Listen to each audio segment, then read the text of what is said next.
LMFAO, right? Am I right? Yeah, Am I right? You're right. You've Right, always guys? been right about that. I know. Sometimes I say, hey, you're living in the early 10s. And I tell them, I thought you were going to say you're living the Vida Loca. I was expecting that. different decade. Different. I tell them, look, you're living within a dream within a dream, but also that dream's within a dream.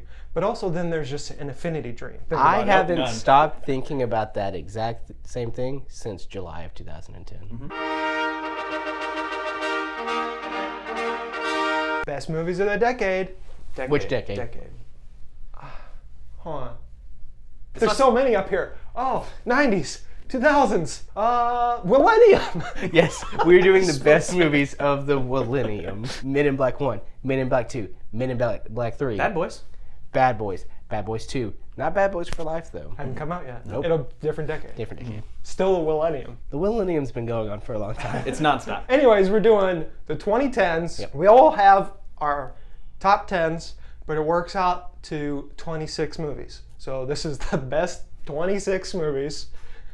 Don't check the math. It's, No, I don't know how you did it. I'm not going to ask. This is a very serious rankings by all of us. Yeah. Very scientific. If you come at us in the comments with vitriol, We're going to come at you. we're going to come at you and say thanks for your opinion because we respect Thanks it. for watching. Yep. Appreciate it. Positive comments, hateful comments, we like them all. Baby Yoda memes, all of them. Oh, yes. Every single one. Before I get into this list, I put some constraints on my list. I wanted something that was maybe not the best movies ever made of this decade because there were so many good movies, but like movies that I remember as an experience or things that just really stuck with me. And there were just so many good ones. It was hard. At first, I was like, It's hard to whittle down to 10. Very difficult. I got it down to 10, and then I added a bunch more. I was like, I gotta whittle it back down to 10. But did I though? So I gotta start with my 10th tie, Popstar and What We Do in the Shadows. These are two parody movies. I didn't realize until later when I tied them, I was like, oh, they're like the same kind of thing, but different, super different. And they're both like mockumentaries. And I think What We Do in the Shadows, I mean, of course, I don't think we'd have Thor Ragnarok without it. No, so, we would not. which would be on a different kind of best of list. Then Big Sick. This was I got to see this one at South by Southwest. Kind of, I think, the movie that, Silicon Valley did did a lot of the work, but I think Big Sick is kind of what made him this dude who's in a Marvel movie now. He's yoked, as we say. So then we have Green Room. I love this movie. I don't know what it is about it. It's gross. It's nasty. Disgusting. I mean, who doesn't love punk rock? Like a punk rock band just destroying some Nazis, some neo-Nazis. I can get behind that. Yeah, that sounds awesome. Anton Yelchin, rest in peace. Then we have It Follows. It's another one that just stuck with me. I love it so much. It's incredibly shot. The story is fun. It's a that low-key kind of, it's like 80s horror meets like monster movie. And yeah, Scott Pilgrim versus the World, full title, Sex Bombs. I think I've watched this movie maybe like 100 times. I love this movie so much. I wrote a paper in college on this movie. Ooh. The editing is funny. The editing, that's Edgar fun. Wright. It was nice to have like that break between Shaun of the Dead, Hot Fuzz. Then you have Scott Pilgrim. Oh, then I got Drive. We can't forget about Drive, 2011. I mean, what controversy? Like, there's barely any driving in it. This is what like launched Ryan Gosling again. Everyone thought he was a heartthrob, and then it's like, Oscar Isaac. Can't forget about him. Prisoners, man. Denis Villeneuve. This is before Denis Villeneuve had Dune, Blade Runner 2049. This movie's so good. Jake Gyllenhaal, Hugh Jackman, Paul Dano, Terrence Performances Howard. are amazing. So good. And it's like, it keeps you on the edge of your seat. And even the ending, you're like, so good. No spoilers here. No spoilies. Spider-Man Into the Spider-Verse. This is, I think, my most recent pick. This is, I mean, come on. We've talked about it to death.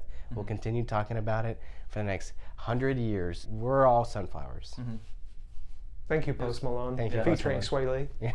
Then we have Whiplash. This was the most intense, non-intense movie I've ever seen in my life. Oh my God. You're like, why are my nerves being just shaken by a movie about a jazz drummer? A lot of these picks are just those directors who, it was like their kind of first big thing. They just nailed it on their first one, and it just led them to, without these movies, Denis Villeneuve wouldn't have like Blade Runner 2049, or without Damien Chazelle, we wouldn't, without Whiplash, Damien Chazelle wouldn't have probably gotten La La Land. It's just like those, I love movies like that where you have first-time directors who are just killing it, or early directors and just seeing them kind of grow.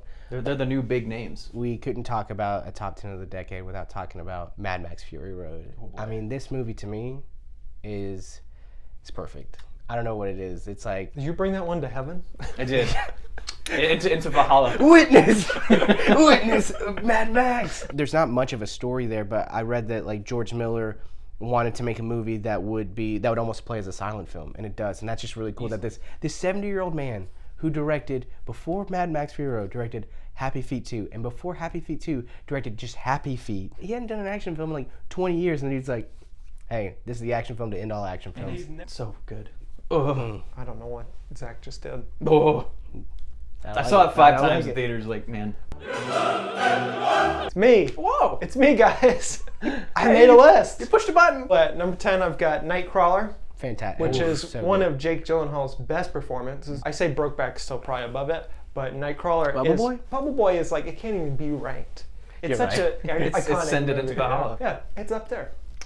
Hello, Bubble Boy. But Nightcrawler, directed by Dan Gilroy, is just an insane movie. Jake Gyllenhaal plays a sociopath who becomes a stringer, but he's insane, like to the nth degree. So it's amazing. Watch it. Number 9, Mad Max. We just talked about it, so I don't have to say anything. Number 8, Logan. For the a wider audience that has never seen a Wolverine movie, you're not gonna get it. This is very much you have to have read the Wolverine comics, you've had to watch the cartoon, you've had to see like literally some sort of Wolverine to get why this movie is magnificent. It's just beautiful in the saddest way. And if you love Wolverine, hey, you're gonna cry. I've just realized I've got a lot of sad movies up here. So number 7 is The Act of Killing, the only documentary on our list. There's not enough I could say about this movie. It's basically from the point of view of the people that committed atrocities a long time ago, and they're coming to grips with like realizing, holy crap, I actually murdered a bunch of people. And I don't want to go into it any further, but there's a sequel that's told from the victim side that's just as good. So just imagine that I put that up there with it as well. It's a really good documentary. It's long, but it's worth it. If Werner Herzog says it's great, you know it's great.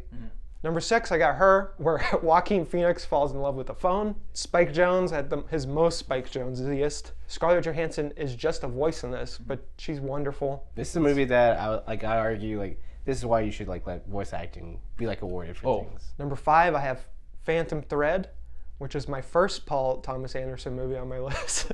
Not the last. And I almost wanted to put Inherent Vice on here as well, but I was like, 3 Paul Thomas Anderson? That would have been a lot of Joaquin too. Well, I love a Joaquin movie. Daniel Day-Lewis plays a dressmaker, and he's like meticulous and obsessive and just the worst kind of person. But this woman falls in love with him, and it's about their relationship. And there's some things that happen. It's just an amazing movie. It's shot beautifully. Daniel Day-Lewis can do anything at this point on screen, and I'd be like, well, that's good. He could His take last it. movie though, he won't be on screen anymore. Supposedly. Supposedly. He said that after Lincoln too. Yeah. So Paul Thomas Anderson can bring him back out. If anyone can, it's him. We'll see. Daniel Day-Lewis, I know you're a fan. Number 4, I have Lady Bird, directed by Greta Gerwig. This stars Saoirse. Saoirse Ronan? Saoirse. But anyways, she's in it. Timothy Chalamet's in it. We got a lot. It's a great cast. Oh yeah. Awesomely directed. Another reason I connected to this movie is because it's based in the time when I was like a senior in high school. And there is very much, I was like, oh, I remember feeling that way in 2002. You know what? I'm gonna say it right now. Lady Bird. It's the Juno of this decade without being so annoying. Yep. As annoying. I like Juno, but Juno got annoying the older you get. Yeah.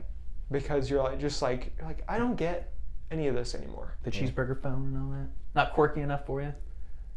Zach, I'm not even responding. shut your freaking gob, all right? No, stop. All right. Number 3, Beginners. More people need to see this movie. It's kind of an underrated movie. Connected with me so much when in a certain point in my life. It's just a very hipster movie. So if you're sort of like, you think you're like indie and you like indie rock and you like all these indie things, you're gonna love Beginners. Yes. You will love. Yeah. It's also cute. It's, Ewan it's McGregor and Ewan McGregor, Melanie Laurent. Number 2, The Master, my second Paul Thomas Anderson movie. PTA? Philip Seymour Hoffman, rest in peace. Joaquin Phoenix again, Amy Adams. People say it's about Scientology. I would say it's probably based upon Scientology is a better way to say it. But it's about like the power of religion if it's ran by a bad person. So Philip Seymour Hoffman's character is basically L. Ron Hubbard in a way, and Joaquin Phoenix is sort of this Tom Cruise. Drifter? Tom Cruise. He's this drifter after World War II. Yeah. Sort of doesn't know his place in life. He finds this religion, and he just like can't fix himself. I haven't said this about any movie before, but it's beautiful. And my number one, the most beautiful film of 2010's Moonlight. This movie just hit me in a way that no other movie hit me. And the reason it hit me so hard is because it's not something you see on screen or in our pop culture a lot. A black man going through trying to understand his sexuality, and also about the toxic masculinity that surrounds. So it takes on these stereotypes head on, but it also connects with just everybody in general, because you're seeing things that are apparent in all life. It's like everyone deals with these things privately and in a way that they can't ever explain, but Moonlight hits it so perfect. The soundtrack is amazing. Just the acting. Mahershala. Man, there's something to be said about subtle acting. You know, sometimes it's hard to like really hit it, but with Drive, it's like you don't really have to say a lot in a movie. Same with like The Mandalorian. The Mandalorian, he doesn't really say much. Mad Max, you know? Mad Max. Logan even. Yeah. It's like there's a lot of acting without saying things. And a lot of these movies that I have up here, there's a lot of acting without saying things. And I think the lesson learned here. Stop talking. And listen. Yep. Beautiful. Unfortunately, a lot of these we've already talked about, so I'm just going to go fast. Her, you hit the nail on the head. Lady Bird, again, on Michaels, just hits you right in the sweet spot. Like I wasn't in high school. I wasn't in high school in 2002, but I still felt the way that she was feeling, where, you know, like your relationships with your parents and your friends, you got to move on. Number 8, Inception. I saw this movie 3 times in theaters. It blew my freaking mind, and it makes no sense. Like the storytelling wise, like it's 90% exposition. You see this movie for the special effects, for just how cool it is. Yeah. Like it's very cool. It's so cool. You know, this is the first experience. This was my first experience with like that weird. Everyone loves it, and then for some reason, because everyone loved it, then half of everyone's like, it's a stupid movie. Number 7, Inside Llewellyn Davis. Completely opposite end of that. This movie is, what you said, it's very subtle, it's very quiet, incredibly sad. It's a Coen Brothers movie. Honestly, probably one of their best. It's my favorite Coen Brothers movie. It's so good. Don't you? Everyone can have their own favorite Coen Brothers movie. No, it's Big Lebowski, and if it's any different, y'all wrong. But everyone knows Big. I gotta go Fargo, but anyways. Youngins these days, am I right, guys? Am I right, old people? Number 6, Bridesmaids. Probably our most controversial. I'm not gonna lie to you, man. Really? When I found out the Bridesmaids on your list, I said, this man lost his mind. No. And that it's higher than Inside Llewyn Davis? It is higher than Inside Llewyn Davis. This man's definitely lost his mind. This movie is so freaking good. Like, even if you take out all of the jokes, like all jokes aside, great story. What are you talking about? If you take all of the jokes, it's so good. It's still good. It was a big deal because it's a gross out comedy, but it's like a romantic comedy, all starring women, written by women. That was a big deal, and it's just so damn funny. And it just makes you want to like hug your friends. Number 5, Toy Story 3. If you want to have an existential crisis and cry like a baby. Number 4, Whiplash. JD already hit on that. It's an absolute frickin' masterclass on editing and tension. Number 3, Grand Budapest Hotel, which is Wes Anderson's best movie. He's never gonna make a better one. Oh, he could. I don't know. Sure. Yeah, she's in it. Sure. But this one is great because it doesn't. While it looks like a Wes Anderson movie, it very much doesn't play like a Wes Anderson movie. It's a comedy drama, but it's not like overly quirky like all of his other ones where it's like, ooh, aren't we cute? Like this is, they do some violent stuff in this. It's pretty dark. Number 2, Mad Max. JD destroyed that movie. It's Witness Me, you know? Witness Me. Best action movie of the decade. My number 1, The Social Network. I don't think there's ever going to be a better movie about, or a better biopic like this, about a true story. This movie, like I completely snubbed that entire sentence. There will never be a better biopic about a true story. About a true story. I think you're right, Zach. Literally everything about this movie is perfect to me. The acting is top notch. Editing is fantastic. The script is so good.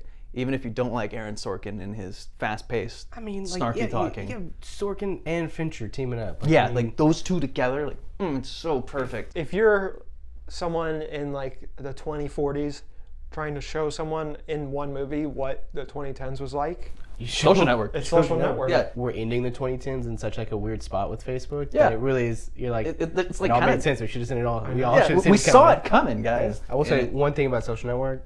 It is a super dudes movie. Like I feel like it is like, it's a fantastic movie, but it is a dude movie. it is a dude movie. But at the same time, the 2010s sort of just like, it started with a bunch of dude movies, and then it slowly morphed into Mad Max is a dude's movie, but it's a dude's movie for everybody. Yeah. Yep. So the dude movie changed in the 2010s. It was a good decade. What a year! What 10 years it's been. I know, right? It has been such a journey. The real friends we made along the way were the movies we watched. Yeah, because no one else would talk to us and hang out with us. That's all we had. Un esercito di prole